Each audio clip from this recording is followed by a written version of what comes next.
L'islam, c'est une religion, une voie que Dieu nous propose afin de connaître le bonheur sur terre et dans l'au-delà.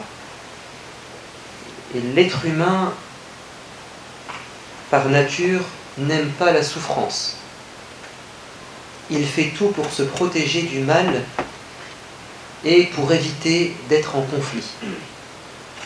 Et si certaines personnes aiment les situations conflictuelles, alors ils sont sortis de leur nature humaine pour ressembler aux animaux sauvages, ou peut-être plus justement pour ressembler aux diables. Car les diables, eux, contrairement aux hommes, n'ont qu'un objectif sur terre, c'est d'égarer les gens, notamment en créant des scissions, des ruptures entre eux. Et Dieu n'aime pas le conflit et il a posé dans sa religion un certain nombre de règles qu'il nous est demandé de suivre, de respecter, pour vivre heureux, dans la paix, pour être serein. La semaine dernière, nous avions parlé de la vie de couple et comment il faut parfois se résoudre à accepter certaines évolutions dans les mentalités, toute proportion gardée, qu'il faut savoir faire des concessions, être souple, voir le long terme. Et Dieu insiste dans le cadre du mariage et surtout dans le cadre du divorce sur la piété et sur la nécessité d'envisager le plus vite possible et le plus possible la réconciliation. À chaque fois que Dieu dans le Coran nous parle de divorce, il commence le verset ou le termine par une invitation à craindre Dieu afin de nous responsabiliser. Car le divorce est d'abord une affaire privée. C'est une décision qui se prend dans l'intimité entre l'homme et sa femme. Et comme nous ne sommes qu'à deux au départ dans un conflit, il convient de responsabiliser chacun des deux parties et de lui faire prendre conscience des conséquences d'une telle décision, celle du divorce. Il y a même dans le Coran une sourate qui s'appelle la sourate du divorce ou de la répudiation, c'est la numéro 65, dans laquelle, vous allez le voir, Dieu va inviter l'homme et la femme en situation de litige à faire confiance à Dieu, à se rattacher à lui, parce que le diable est très présent dans ce genre de problème. L'islam est dans le juste milieu. Il n'a pas imposé à un homme et une femme qui ont décidé de vivre ensemble de demeurer jusqu'à la mort mariés, même si la vie est impossible, même si la vie est un enfer, contrairement à d'autres religions qui ont fait du mariage un acte sacramentel, c'est-à-dire qu'on vit ensemble pour le meilleur et pour le pire. L'islam dit non, nous vivons pour le meilleur et il nous est demandé de patienter, de se réconcilier, de trouver un terrain d'entente, de faire intervenir des médiateurs jusqu'à une certaine limite, du raisonnable. C'est que si à un moment donné, tous les moyens ont été utilisés, on a fait appel à toutes les personnes de bonne intention et qu'on n'arrive pas à s'entendre, alors pour l'intérêt de chacun des deux personnes, et peut-être même dans l'intérêt des enfants, parfois, il faut se séparer, toujours dans la douleur, jamais avec un sourire, mais peut-être que la séparation peut faire du bien. On verra tout cela en détail dans cette sourate, celle du divorce. l'islam,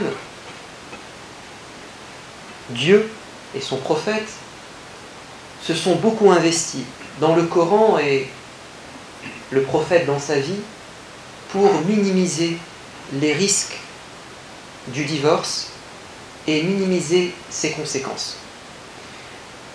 Dans cette sourate, numéro 65, Dieu s'adresse à son prophète parce qu'il est notre modèle, mais en même temps, évidemment, il s'adresse à tous les couples. Ô prophète, Ya ayyuhan nabi, lorsque vous prenez la décision de divorcer de vos femmes, faites-le en respectant leur délai de viduité. Qu'est-ce que cela signifie? Dans cette philosophie de réconciliation, l'islam a mis un certain nombre de limites et de conditions qui empêchent l'homme de divorcer sur un coup de tête. Car la pire des choses, c'est de rompre une relation aussi forte que celle d'un époux et de son épouse, simplement sous la colère. Un jour, un homme est venu et il a dit « Ô messager de Dieu, donne-moi un bon conseil pour ma vie. » Et le prophète va lui dire « Je te recommande de ne pas te mettre en colère, ou de maîtriser ta colère. » Puis l'homme va venir devant lui et il va lui reposer la même question. « Donne-moi un conseil. » Et le prophète va lui répéter le même conseil. « Ne te mets pas en colère. » Puis il va revenir de l'autre côté, il va lui dire « Prophète, un autre conseil. » Et il va lui dire « Je te conseille encore de ne pas te mettre en colère. » C'est-à-dire, j'insiste, j'insiste et j'insiste 3 fois, et c'est le seul conseil que je peux te donner en or, c'est de maîtriser ta colère. Car quand on prend une décision sous la colère, elle n'est pas réfléchie. Ce sont nos émotions et nos passions qui nous ont aveuglés, et des paroles ont fusé, des gestes ont été engagés, des menaces ou des insultes ont été proférées simplement sur le coup. Et par la suite, quand la situation se décante, quand le temps passe, on finit par regretter. Alors parfois ça marche, on a le cœur assez grand, on est assez ouvert d'esprit pour comprendre que la personne n'avait pas voulu véritablement prendre cette décision, ou ce n'est pas ce qu'il voulait dire, c'est un malentendu, mais parfois la flèche est partie et elle a blessé le cœur et on n'arrive plus à s'entendre. Alors le prophète a dit « Ne vous mettez pas en colère ». Et il a même dit « La talaqa fi irlaq ». Aucun divorce ne compte sous une colère aveuglante. Si on atteint un tel niveau de colère qu'on ne sait plus ce qu'on dit, on ne sait plus ce qu'on fait, alors cette soi-disant décision de divorcer, on la prend à la légère, on ne la prend pas en compte. Comme celui qui, par habitude, jure par Dieu, Wallah, alors qu'en fait, ce n'est pas ce qu'il veut dire. Mais si la décision est réfléchie, l'islam met quand même des conditions. Il dit à l'homme, si tu souhaites divorcer, alors tu dois divorcer en un moment où tu as toute ta tête et tu es dans des conditions optimales, idéales, où en temps normal, tu serais attiré par ton épouse et elle serait attirée par toi. Si dans ces conditions idéales, tu décides quand même de divorcer, c'est que c'est réfléchi. Mais si tu es dans une situation où il y a un risque que la personne en face de toi n'est pas dans son état normal, ou que toi tu n'es pas dans un état normal, alors nous t'empêchons, toi l'homme, toi le chef de famille, d'effondrer ta vie de couple. Qu'est-ce que ça donne dans la réalité? Ça donne ceci. L'homme marié n'a pas le droit de divorcer de sa femme alors qu'elle est dans un état de règle, alors qu'elle a ses menstrues. C'est interdit en islam. Abdullah ibn Omar, le fils de Omar ibn Khattab, l'a quand même fait. Il a répudié sa femme alors qu'elle avait ses règles. Et le prophète a dit, ça ne marche pas. Tu te réconcilies avec elle. Puis tu attends qu'elle retrouve son état de pureté rituelle. Puis qu'elle a de nouveau ses règles. Puis qu'elle retrouve un état de pureté rituelle. Et ensuite, si réellement tu veux divorcer, alors divorce d'elle. L'islam défend à l'homme de répudier son épouse quand elle passe par cette période. Car peut-être que la femme, durant cette période, il y a un changement dans ses hormones qui font qu'elle est plus fragile, plus sensible, plus nerveuse, qu'elle n'est pas dans son état normal. Ou peut-être que l'homme, durant ces jours de règles, comme il ne peut pas avoir de relation conjugale, alors il est sur les nerfs. Alors il prend des distances avec sa femme. Ce sont des circonstances aggravantes. Donc l'islam dit, pas durant cette période. Deuxièmement, si la femme est dans un état de pureté rituelle, elle n'a pas ses règles. Alors, si l'homme veut divorcer d'elle, il ne faut pas qu'au préalable, il ait eu une relation avec elle. S'il a eu une relation avec son épouse, et qu'ensuite il décide de divorcer, il a commis un péché. Pourquoi? Parce qu'il a assouvi ses besoins, il n'est peut-être plus attiré par elle. Ou, plus que cela, peut-être que de cette relation conjugale va aboutir une grossesse. Donc il va peut-être divorcer de sa femme alors qu'elle est enceinte. S'il savait que son épouse était enceinte, il aurait peut-être réfléchi à 2 fois. Peut-être qu'il n'aurait même pas, ça ne lui aurait même pas effleuré l'esprit de divorcer d'elle.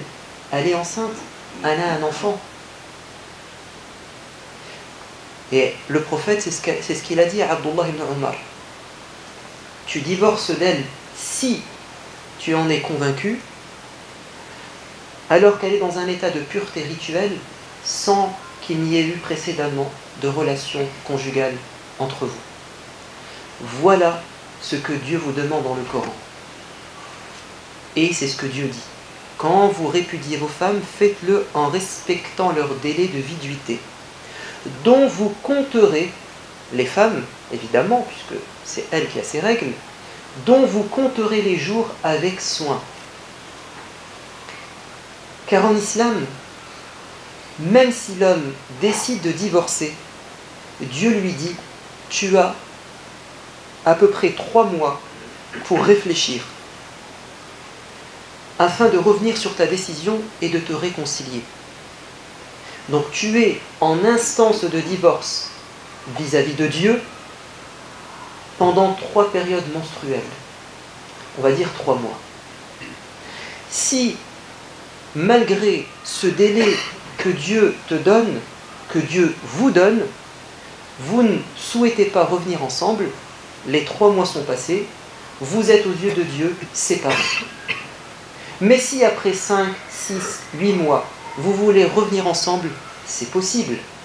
Et c'est mieux pour vous.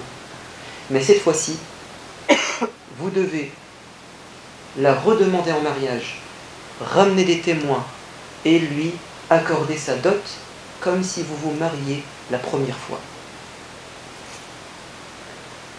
Et si par la suite, la situation se reproduit et que vous divorcez de nouveau, alors vous avez encore une 3e chance. Et si après 3 Si par 3 fois, vous ne vous entendez pas, alors le divorce sera définitif.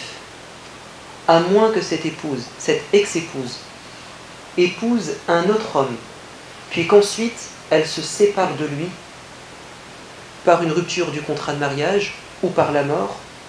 Dans ce cas-là, vous pouvez envisager de vous remarier avec elle. Pourquoi ne pas donner 4 chances, ou 5 chances, ou 6 chances? En fait, des chances, il y en a autant que l'on veut. Mais pourquoi après 3 divorces, il faut que cette femme fasse sa vie avec un autre? Ou que cet homme fasse sa vie avec un autre? Pourquoi?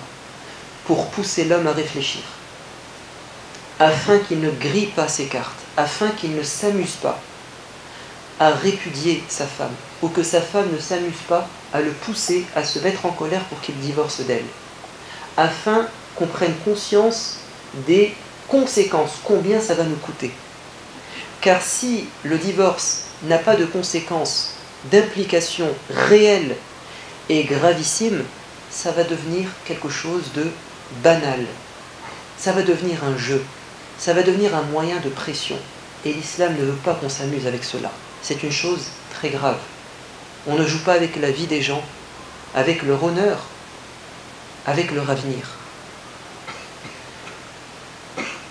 Dieu dit dans ce verset: ô prophète, quand vous répudiez vos femmes, faites-le en respectant leur délai de viduité, dont vous compterez les jours avec soin.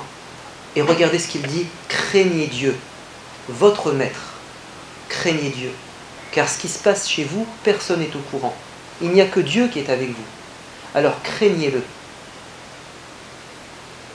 Avant ce délai, donc il y a ce délai de 3 mois, durant lequel on est suspendu en instance de divorce. Si ce délai n'est pas encore terminé, ne les renvoyez pas de leur demeure et qu'elles n'en sortent pas, à moins qu'elles n'aient commis une turpitude dûment prouvée. Dieu dit: si tu décides de divorcer d'elle, tu as 3 mois pour te réconcilier. Pendant ces 3 mois, il t'est strictement interdit de l'expulser de sa maison. Et il t'est demandé, alors il lui est demandé elle-même de ne pas sortir. Tu n'as pas le droit de lui imposer de quitter le domicile conjugal. Il lui est demandé de rester dans le domicile conjugal. Et il vous est demandé de vivre ensemble, de rester dans la même demeure. Pour quelle raison? Premièrement, parce que si, après une dispute, il l'expulse de la maison, évidemment que c'est un préjudice pour elle. Elle va se retrouver à la rue, ou elle va se retrouver chez sa famille. Et l'islam ne veut ni l'un ni l'autre. Il ne veut pas qu'elle se retrouve à la rue, évidemment. Et deuxièmement, il ne veut pas qu'elle se retrouve dans sa famille. Pour quelle raison?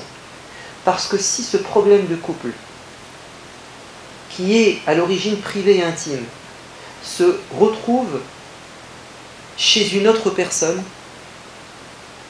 ces autres personnes, par honneur, par fierté, par esprit de protection, ils vont non pas tenter de recoller les morceaux, mais sous la colère, ils vont protéger leur fille ou leur garçon et ils vont rajouter de l'huile sur le feu. Alors l'islam dit: restez pendant 3 mois ensemble. Peut-être que le fait d'être ensemble, ça va vous permettre de renouer contact. Le fait que durant cette période, cette femme et cet homme sont ensemble, à un moment donné, ils restent des humains, ils restent des gens mariés, ils vont ressentir de l'attirance l'un pour l'autre. Et si durant cette période de 3 mois, l'homme ou la femme ont un contact physique, alors de fait ils sont réconciliés et la vie recommence ensemble, sans que personne ne soit au courant. car l'islam veut préserver l'intimité et que les problèmes ne sortent pas de la maison. Mais le Coran dit quand même, à moins qu'elle n'ait commis un acte grave. De quoi s'agit-il? Les savants s'accordent à dire que si le mari divorce de sa femme parce qu'il y a eu une trahison, une infidélité, alors évidemment, il peut lui demander de quitter les lieux. Alors, ce que je vous dis là, je vous parle de la philosophie du divorce en islam.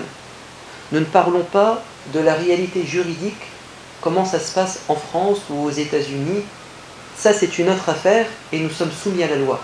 Mais ce que je veux que nous tirions de ces versets, c'est la philosophie.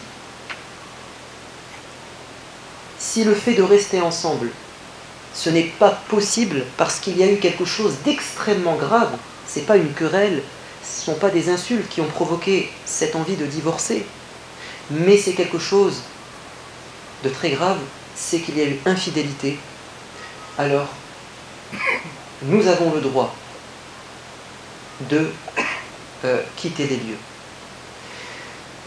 L'islam va même plus loin et il dit à l'homme, si tu crains que ton épouse ait un comportement excessif, qu'elle se rebelle et qu'elle soit méchante avec toi, si tu as des craintes, ça ne s'est pas encore produit, donc on est dans l'anticipation, alors parle-lui gentiment, essaie de désamorcer la bombe qui va bientôt exploser.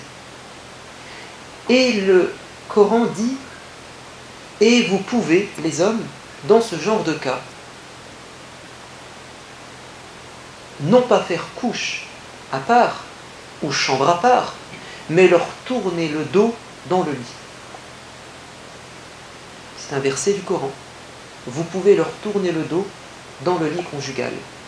Pourquoi est-ce que Dieu insiste en disant vous leur tournez le dos, mais dans le même lit ou dans la même pièce?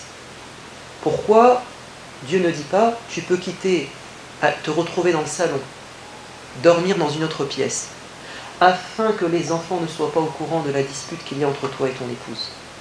C'est-à-dire que l'islam veut même que ce problème soit tellement caché que même les enfants ne soient pas au courant. Car si tu lui fais la tête et que tu dors non plus dans la même chambre, mais dans une autre chambre, les enfants vont être au courant et on veut les préserver de cela. Dieu dit, telles sont les normes fixées par Dieu, quiconque les enfreint se fait tort à lui-même, qu'en sais-tu? Peut-être que d'ici là, Dieu suscitera un heureux changement. Ne les sortez pas de chez elle, qu'elles ne sortent pas de chez elle. Restez encore ensemble pendant ces 3 mois. Dieu dit, qui te dit? Peut-être que d'ici là, Dieu va susciter un heureux changement. En fait, Dieu est en train de dire, respecte les règles que je t'ai dites, que je t'ai imposées, fais-moi confiance. Je te promets qu'il peut y avoir un changement positif. Le problème, c'est que les gens ne respectent pas les règles. Ils s'en vont ou ils demandent à l'autre de partir. Et quand on n'est plus en contact ou que d'autres personnes extérieures interfèrent, ça ralentit les choses, voire même ça les empire. Verset 2, puis au terme de ce délai, si les 3 mois sont passés, enfin, vous arrivez à la fin du délai plutôt, reprenez-les de façon convenable. Vous voulez revenir avec elles, faites-le de façon convenable. N'exagérez pas. C'est pas je reviens avec toi avec du chantage. Soyez raisonnable. Le but, c'est de reprendre une vie normale. Ou, si ce n'est pas possible, séparez-vous d'elles de manière convenable, décente, sans vengeance, sans créer de scandale, sans révéler des choses qui sont intimes.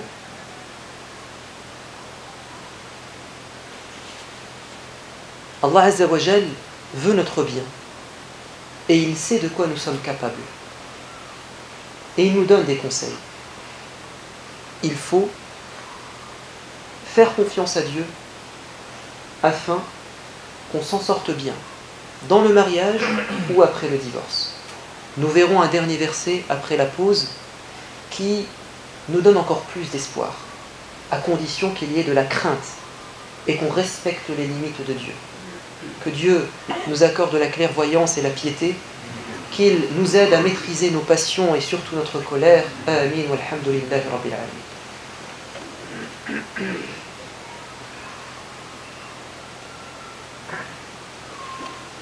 Bismillah wa salatu wa salam wa ala rasulillah wa ala alihi wa ashabi ajma'in. Voilà une exhortation à l'intention de celui qui a foi en Dieu et au jour dernier. Tout ce que Dieu nous a dit, c'est un rappel pour celui qui croit vraiment en Dieu et qui croit au jour dernier. Car le Seigneur ménage toujours une issue favorable à celui qui le craint. وَمَنْ يَتَّقِ اللَّهِ يَجْعَلْ لَهُ مَخْرَجًا. Celui qui craint Dieu, Allah va lui ouvrir une porte. Mais il faut craindre Dieu. Il faut respecter ce qu'il nous demande.